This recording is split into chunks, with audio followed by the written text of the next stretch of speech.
ప్రభువులందు ప్రియులైన డేవిడ్ రాజు గారికి మీరు సుకుమార్ పట్నాయక్ గారు మెసేజ్కి మీరు రెస్పాండ్ అవుతూ అది అప్రిషియేషన్ చేసినప్పుడు సుకుమార్ పట్నాయక్ గారు దానికి ఆయన వివరణ ఇచ్చినప్పుడు మీరు ఒక మాట ఆయనకి రాస్తూ ఒక మాట వాడారు. అది ఏంటంటే, బ్రదర్ రిమెంబర్ దిస్ హంబుల్ తమ్ముడు ఇన్ యువర్ డైలీ ప్రైడ్స్ అనే మాట వాడారు.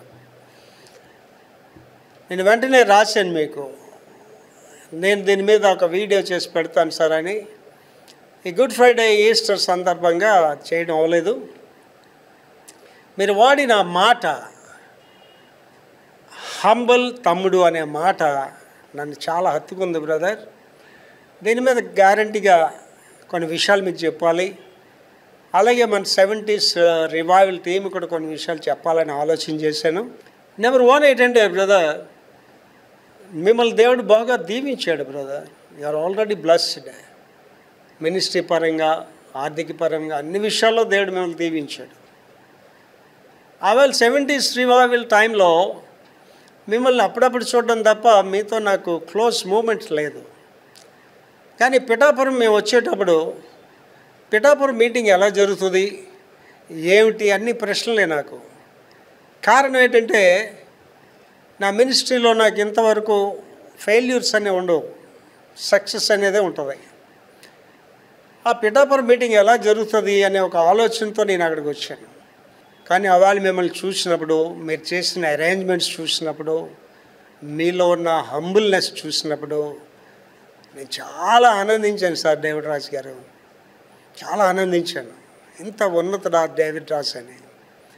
అందుకే మిమ్మల్ని వెంటనే ఆవాలే చెప్పాను సార్, మా anniversary day October 1st year యానివర్సరీకి మీరు స్పీకర్గా రండి అని పిలిచాను. నేను అందరినీ పిలను. అలాగా నేను పిలిచానంటే కంపల్సరీగా దేవుని సేవకులు అయి ఉండాలి, దేవుని కలిగిన వారు అయి ఉండాలి. I have seen that in you. దేవుడు మిమ్మల్ని ఎంతో దీవించిన, ఆర్థిక పరంగా మినిస్ట్రీ పరంగా ఎంతో దీవించిన, still you are using such words. Humble తమ్ముడు అనే మాట నాకు చూశారు కదా, అది ప్రభువుని కలిగిన వాళ్ళే వాడే మాట. అది దేవుని వాక్యం ఏం చెప్తుందంటే, నా స్వరం విని ఎవడు వణుకుచుండునో వాడిని నేను దృష్టిస్తున్నాను అంటాడు. The humbleness in you, the humility in you bringing great name to you sir. మీరింతగా దేవుని చేత బలపరచబడడానికి, గౌరవించబడడానికి కారణం మీలో ఉన్న ఆ హ్యూమిలిటీ, హంబుల్నెస్. ఈ సందర్భంగా మన 70s రివైవల్ టీం గురించి కూడా కొన్ని విషయాలు చెప్పాలని ఆశిస్తున్నాను సార్. ఆ 70s రివైవల్లో వాళ్ళందరూ మారు మనసు పొందిన వారు అందరూ దేవుని కొరకు జీవిస్తున్నారు ఇవాళ వరకు. కొంతమంది లేరు ఇవాళ. ఉన్నతమైన సేవ చేసిన వాళ్ళు రాజ్ కుమార్ అనియా, జియో శామ్యుల్ అనియా, అలాగే సిర్స్పల్ డేవిడ్ రాజు గారు, చాలామంది సేవకులు లేరు.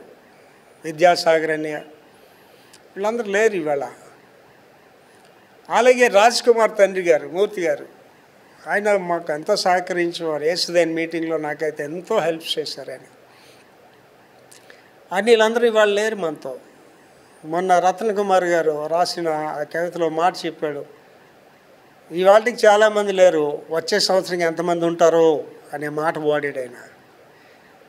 ఆ 70s రివైవల్ టీం గురించి నేను ఆలోచించడం నాకు ఎంత ఆనందం అంటే, ఆ టీంలో వాళ్ళు మారుమనసు పొందిన వాళ్ళందరినీ దేవుడు ఎంతగానో దీవించాడు. కొంతమంది అయితే పెద్ద పెద్ద సంస్థలు కలిగి, కోటాను కోట్ల ఆస్తులు కలిగి అద్భుతమైన సేవ చేస్తున్నారు కొంతమంది. మరికొంతమంది మంచి సంఘాలు కలిగి పరిచర్య చేస్తున్నారు. మరికొంతమంది స్వార్థికులుగా పనిచేస్తున్నారు. మరికొంతమంది ఎక్కడికి వెళ్ళలేకపోయినా ఆరున్న ప్రదేశాల్లో మంచి సాక్షులుగా ఉండి సేవ చేస్తున్నారు. అందరూ దేవుని కొరకు వాడబడుతున్నారు. నా వరకైతే నేను 72వ సంవత్సరం ఫిబ్రవరి 7వ తారీఖు సాయంత్రం 7:30 గంటలకు ప్రభుని రక్షకుడిగా ప్రభుగా అంగీకరించాను. అంతవరకు ఎంతో అల్లరిగా, నటోరియస్గా ఉండేవాడిని. ఆ 19th ఇయర్లో నేను యేసు ప్రభుని అంగీకరించాను ప్రభుని. ఇవాళ దేవుడు నన్ను ఎంతగా దీవించాడంటే, ఓ 14 దేశాలు తిరిగి వచ్చి, ఓ 18 పుస్తకాలు రాసి, ఒక 1000 మంది సభ్యులు కలిగి, ఒక 15 విలేజ్ చర్చెస్ కలిగి, ఎక్కడ చెడ్డ పేరు లేకుండా భార్య, కుమారుడు, కోడలు, మనవడు, మనవరాలతో సాక్ష్యాన్ని కలిగి జీవించే కుటుంబంగా దేవుడు నన్ను ఆశీర్వదించాడు. ఇవాళ ఇవన్నీ నేను తలంచుకునేటప్పుడు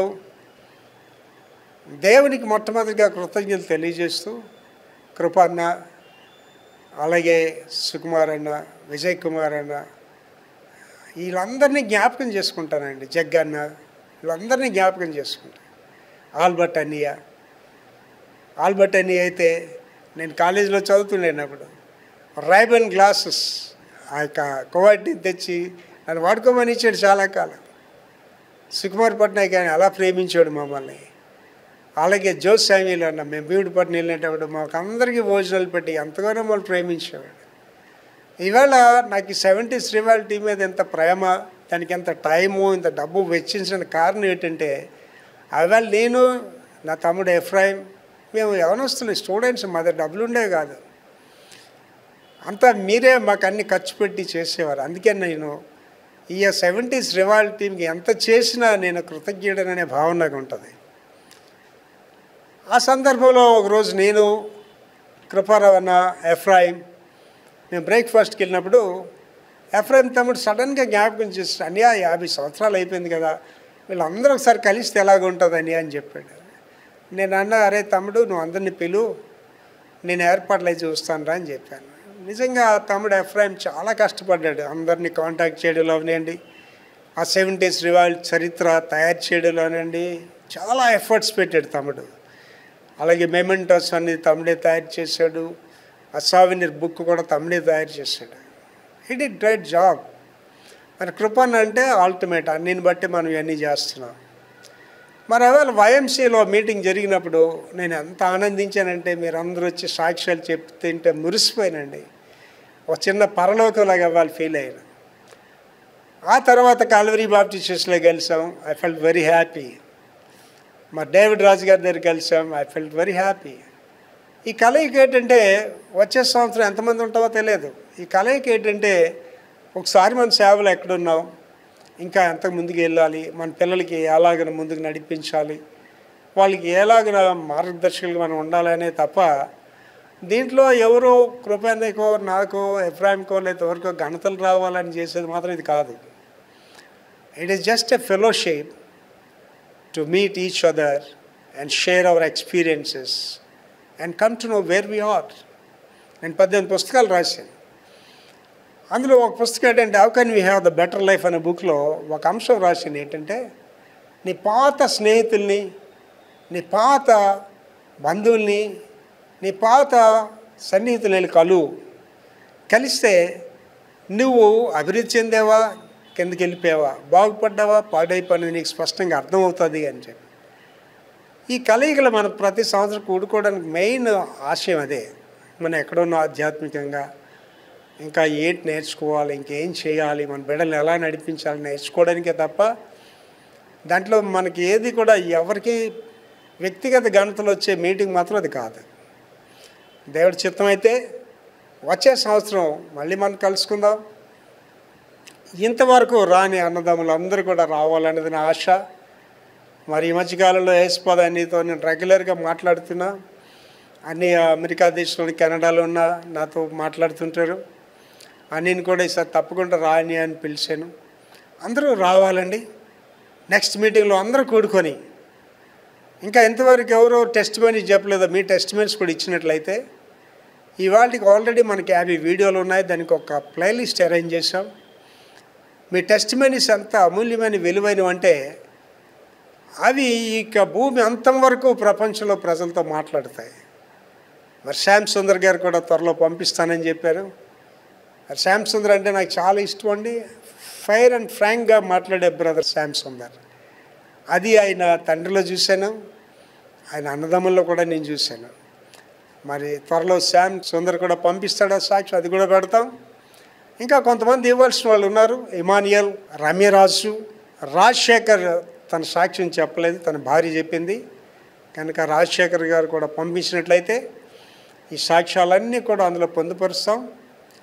నేనున్నా, మీరున్నా, నేను లేకపోయినా, మీరు లేకపోయినా, ఈ యుగాంతం వరకు ఈ సాక్ష్యాలు ఇవన్నీ ప్రజలతో మాట్లాడతాయి. ఆ ఉద్దేశంతో ఇది చేస్తున్నాం. నా వరకైతే నా తమ్ముడు ఎఫ్రాయిం నేను చాలా ఇష్టపడతాను. కారణం ఏంటంటే వాడు నిస్వార్థంగా పనిచేస్తాడు. తమ్ముడు నాన్నగారు ఏషా గారు, మా నాన్నగారు చాలా సన్నిహితంగా ఉండేవారు. మా నాన్నగారు వెనకాతల ఏషా గారు ఎప్పుడు అన్నయ్య అని వెళ్తున్నాడు. ఇవాళ అదే పద్ధతి తమ్ముడు నాతో ఉంటాడు. అన్నయ్య అని ఉంటాడు. ఎప్పుడూ నాకు వ్యతిరేకంగా మాట్లాడు, నా దగ్గర వాయిస్ రైజ్ చేయడు. అంత మంచి తమ్ముడు వాడు. అలాగే ఈ అన్నదమ్ముల బంధం అనేది చూస్తే సిర్స్పల్ డేవిడ్ గారు, ఈ సిర్స్పల్ డేవిడ్ గారు మా నాన్నగారు రక్త సంబంధుల వాళ్ళు. ఆ సిర్స్పల్ డేవిడ్ గారిని మా నాన్నగారు ఎంతో ప్రేమించేవాడు. అన్నయ్య అంటుండేవాడు. మరి మా డేవిడ్ అనియ నవంబర్ 5వ తారీఖున చనిపోయాడు. మా నాన్నగారు ఆ యొక్క బర్రెలకి వెళ్ళొచ్చి నా తమ్ముడు చనిపోయాడు, నా తమ్ముడు చిన్నోడు, నాకంటే నా తమ్ముడు చనిపోయాడు అని అలా బాధపడుతూ అదే నెల 27వ తారీఖు మా నాన్నగారు చనిపోయారండి. నేను అప్పుడు మా నాన్నగారిలో చూశాను మా డేవిడ్ అని అంటే ఎంత ప్రేమ మా నాన్నగారికి అని. అదే ప్రేమని మా నాన్నగారు ఏషా చిన్నాన్నలో చూశానండి. నేను మీకు అందరికీ మనవి చేసేది ఏంటంటే బ్రదర్స్, ఇవాళ మనం ఎంతగా దీవించబడవచ్చు. నా వరకైతే దేవుడు నన్ను బహుగా దీవించాడండి, బహుగా. But I still feel I'm nothing. David Raju garu మీరు ఆ మాట చెప్పినప్పుడు నాకు ఏడుపు వచ్చింది సార్. హంబుల్ తమ్ముడైన మాట్లాడినప్పుడు నేను ఇంకా హంబుల్ చెప్పాలి బ్రదర్. మనం ఎందుకో పనికిమాలిన బ్రదర్. దేవుడు మనల్ని గణపరిచాడు, మహింపరుస్తున్నాడు. నా ఆశ ఏంటంటే మనందరం ఆ మొదటి ప్రేమలు కలిగి ఆ మొదటి ప్రేమలు అందరికీ చూపిస్తూ ఒక రోజున మన అందరం కలిసి ఆయన రాజ్యంలో యుగయుగాలు జీవిస్తాం. కాబట్టి ఆ ప్రేమను, ఆ సమాధానాన్ని, ఐక్యతను, ఆ ఉజ్జీవాన్ని మరొకసారి మన ప్రజలందరికీ చూపించాలనేది ఆశ. ప్రార్థించండి. వచ్చే సంవత్సరం దేవుడి చిత్తం అయితే మనందరం కలుసుకుంటాం. నా గురించి ప్రార్థించండి, తమ్ముడు ఎఫ్రాయిం గురించి ప్రార్థించండి. వాడు ఎంతో కష్టపడుతున్నాడు. కృపన్న గురించి ప్రార్థించండి. అన్నీ లేకపోతే మనకి ఏమి లేనట్టే లెక్క. అన్నీ గురించి ప్రార్థించేయండి.